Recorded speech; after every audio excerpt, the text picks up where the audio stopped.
Hey guys, so I'm here with another start to finish wig installation. However, this is going to be a detailed step-by-step on how to get the ultimate melt.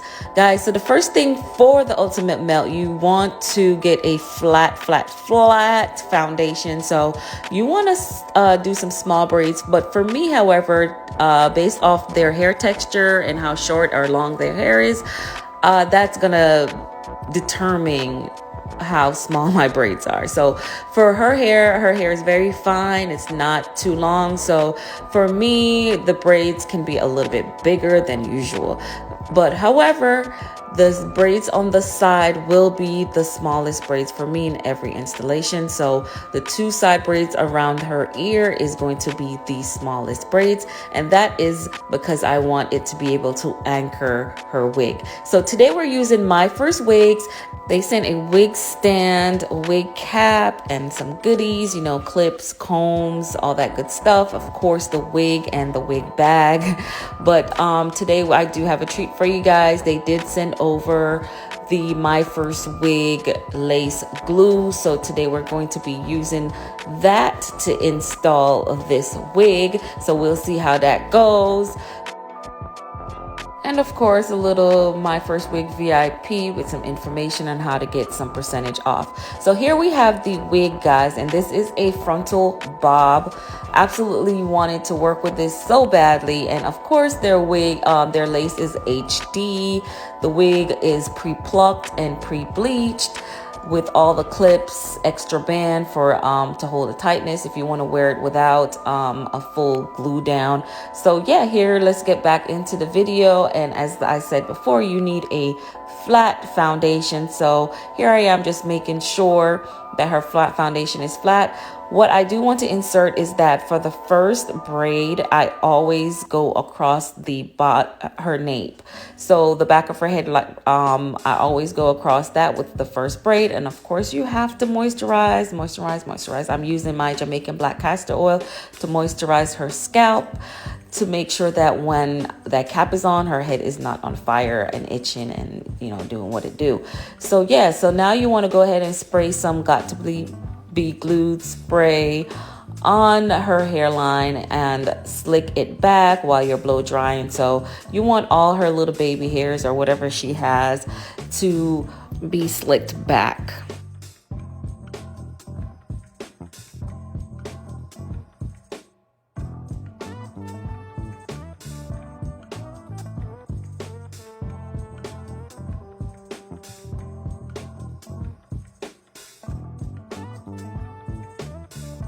So the next step is finding a wig cap that best matches her complexion. So when you do have a wig cap like that, you want to place it over your client's head and you want to stretch it as much as possible. This is going to thin the lace out, and those eye holes that I'm cutting out is just for comfort because it's super annoying to have that lace over your eye. You can't blink, you can't do anything. So yeah, that's a comfort for your client. Now the ear part is not just for comfort, it's literally because you're gonna need to glue down the tab near her earline. So yeah, so once you have that cap maxed out and stretched and you put your holes in, you want to go along her hairline. And if they're lacking some hairline, you do want to kind of make some extra hairline for them by bringing the Got to Be Glue spray a little bit inwards on their forehead. So yeah, once you've done that and went across their hairline with the Got to Be spray, you want to grab your blow dryer and blow on cool until you feel like it is dry. During this process, I don't always blow dry the whole time because I take this time while it's drying to sew down her cap, and that's where I use the two smallest braids on the side near her ear, and I do like a over looping and to secure the cap on her head.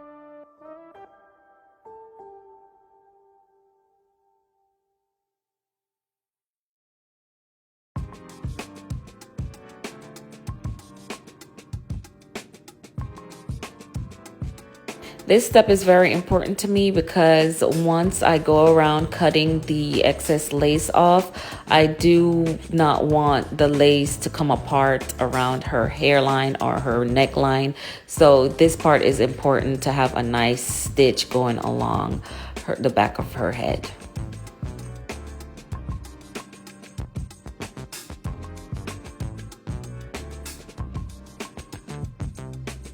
So a lot of times we make the mistake of thinking that the tab near the ear is secure when it is not. So sometimes you have to go back in and spray the got-to-be spray and use a comb. I like to use the end of a rat tail to hold down the tab and blow dry it to make sure that it is secure.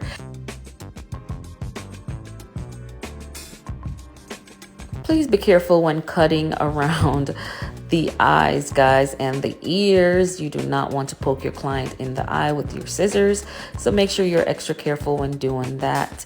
So as you can see, as I'm cutting around her nape, the cap is well secured. It's not going anywhere. It's not going to lift off her head while she is wearing the wig. So yeah, that's why I do that type of stitching, so that I can make sure the tab or the wig cap does not come off or is very secured.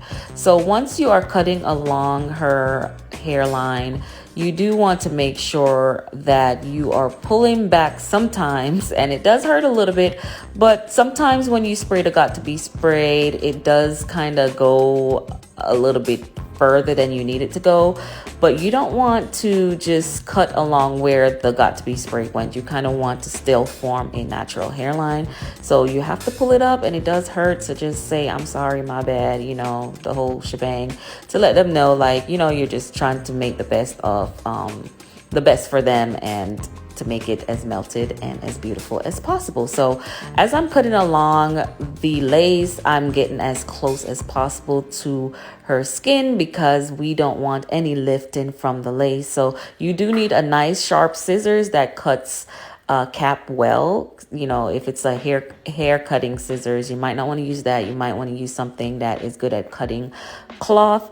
So this one is going to cut it as best as possible and as close to the skin as possible. So now that I've done that, this is when I want to go in, or you can go in even before this, to basically match, put the foundation. I like to use Ruby Kisses, and I match their skin prior to doing the cap. So once I started, I could see that, okay, that color was way too light. So now I'm going to dip into the darker color to basically blend in with her skin.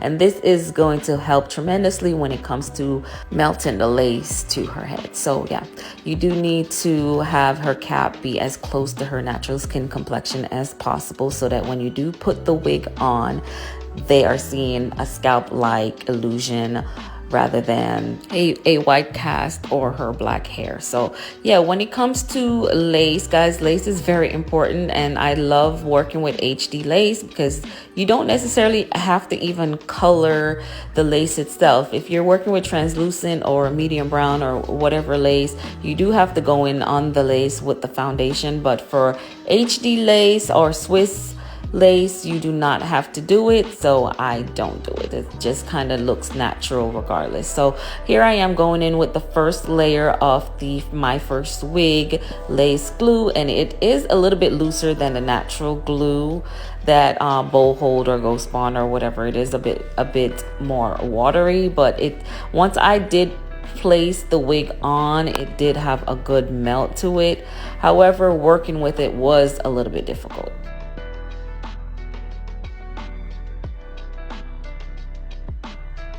Okay, so when you start to spread the glue along their hairline, you do want some glue on the wig cap and some glue on the skin. About a 1/4 inch on the skin and a 1/4 inch on the cap itself. So That's what I do, and then I wait for it to turn clear, and then I add the other layer. So typically, if I know my client is going to be wearing this lace front for a while, I do want to do 3 to 4 layers of glue, and each turn I wait for it to turn clear before applying the next. And then when it's time to put the wig on, I wait for it all to be completely clear, not dry, but just clear. Once it's clear, you know that it's time to place the wig on. And also, just a friendly reminder, make it as thin as possible. Each layer as thin as possible. Spread it out. So what you want to do next is, if that wig has a middle part, you do want to make sure you get in front of your client and line that middle part up with the tip of their nose, so that you do have a straight wig and a straight part. Do not be afraid to employ your clients. Have them hold that wig down. A little help goes a long way. So do ask them to hold the side of the wig down as you're installing it. So what I'm doing now is I'm taking the comb and I'm basically brushing the wig into the glue so that it is sticking to the glue. It helps it a little bit. And also, I just want to make sure that I do have all the hairline of the wig along the glue line. So what I use here is a elastic band. You can get it on Amazon or wherever in sewing departments or wherever. But I place this along the glue line and wig line. And this is going to help the melting process. This is where the melting begins, guys. Once you place this band across that glue line, this is helping it to melt the lace into the glue. So once I do have that cap on, this is normally where I begin to style. However, this is a bob, so it's a quick styling. So what I want to do now is just basically take it off and go along her hairline and cut it away. It's been on her head probably about 5 minutes, so that helps a little bit. But you know, we're gonna put the band back on again a couple more times just to make sure it is fully melted. So what I'm doing right now is I'm cutting along her hairline, and what I'm doing is using a scissors. And when you use a scissor, you do kind of want to not go in a straight line. However, I'm following the guidance of the glue, so whatever is stuck to her head, I just kind of follow that as a line, if you get what I'm saying. So it's not about going straight or zigzag. It's really about following the hairline that is the glue is sticking to. So that's what I'm cutting off. I'm cutting off the excess that is not stuck to the glue.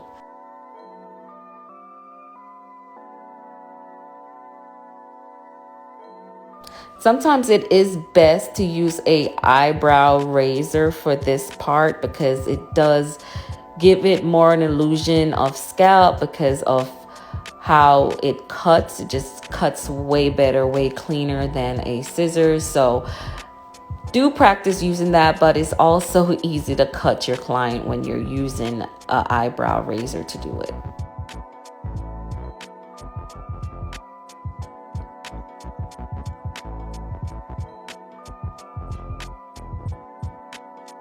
So this part is very important, guys. This is where you're cutting the excess lace by her ear. And as you can tell, the wig is a little bit too large for my client, and tab that is supposed to go behind her ears is covering her ears. So later on in the video, I'm going to show you how to fix that.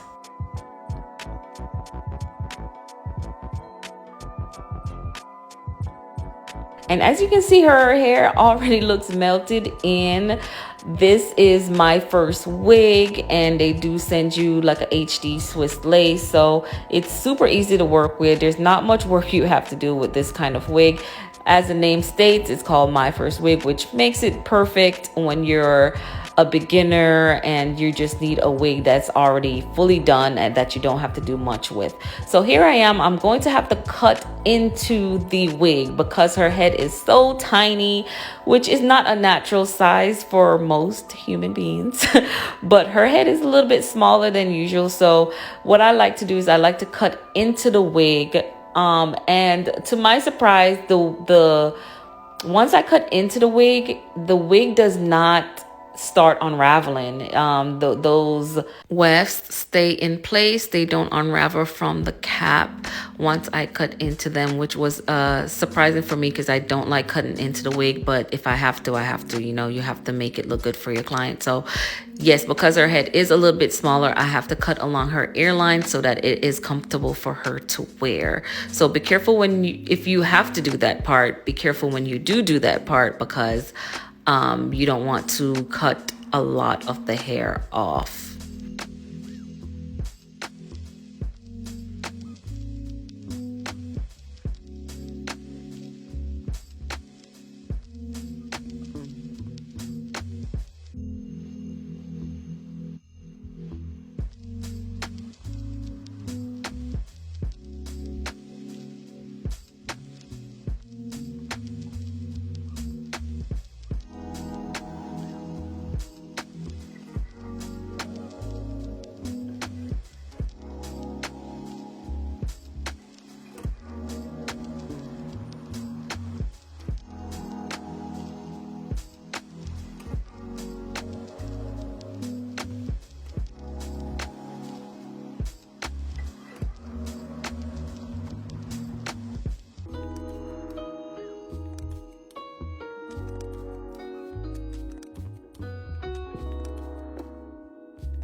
So now I'm gonna go in and pull out some excess hair for a natural baby hairline. So with her and this wig being so natural anyways, you don't want too much baby hair. So I typically don't pull out that much when I have a hairline that is already looks natural. So I feel like excess baby hair is really just to hide when the lace is not natural looking. So yeah, but by the ears, because I did not pluck any extra out and because I cut so much off by the ears, I do want to pull enough out to cover what might be revealing of the lace. So that is where I might pull out some extra baby hairs, but not a ridiculous amount, just enough to cover the lace.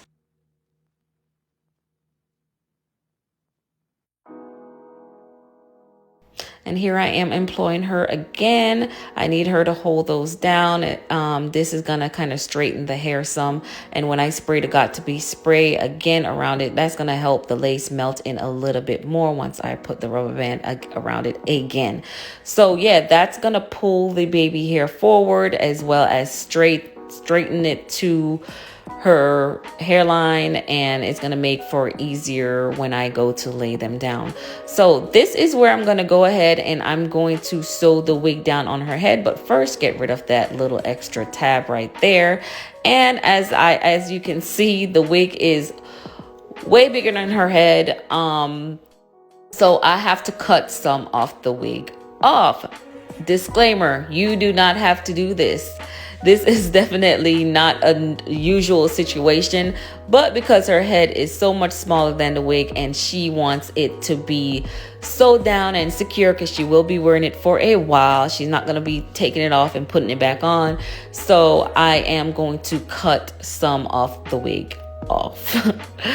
So this is what I'm doing here, guys. I'm cutting the excess off so that I'm able to sew it down around her hairline. I don't know why I kept that band, but it came in handy somehow. I'm able to sew along it as well for a little extra help.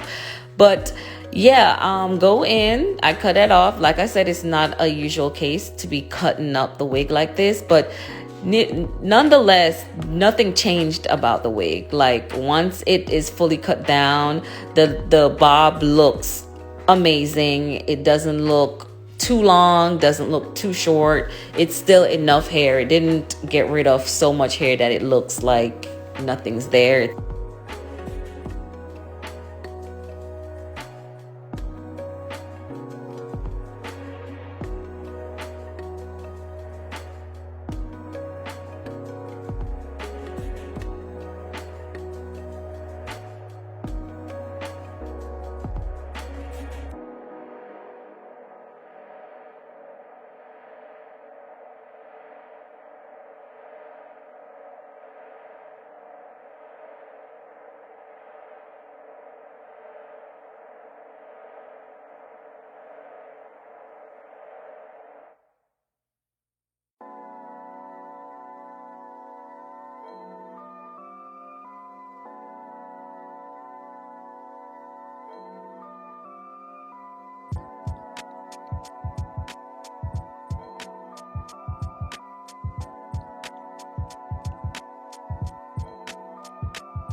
And as a precaution, I did sew through the weft on the sides just in case it decided it wanted to come apart. So I just went ahead and whenever I looped around, I went through the weft so that it holds it down, so that, you know, just in case it decided it wanted to come apart, it wouldn't. So that sewing through it is going to help keep it in place.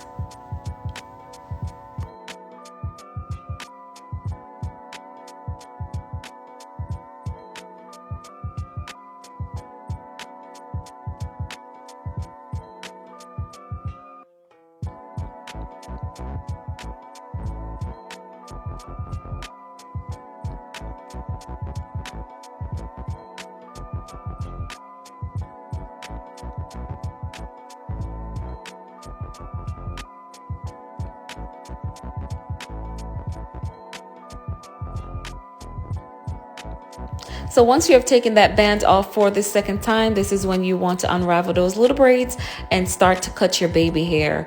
From experience, the shorter the baby hair, the more natural it looks. So the shorter you cut them, the more natural it looks. Unless you're trying to hide something or hide the lace or whatever, you might want to cut them a little bit longer. However, shorter baby hairs, the more natural your wig is going to look.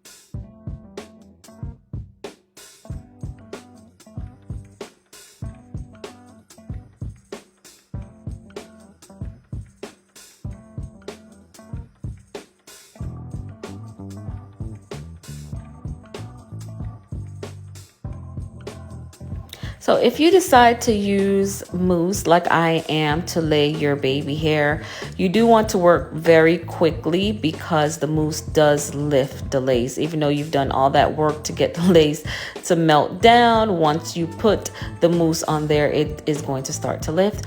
However, I find this method the best when it comes to making sure your baby hair lays permanently, and even when it does come up, it still has that form to it. So when you put the mousse on, work quickly, put some strips over it, multiple strips until it dries. This is going to lay the lace back down into place. Even though it just lifted a little bit, it's going to lay it back down, and once that strip comes off, everything will be super melted and ready to go.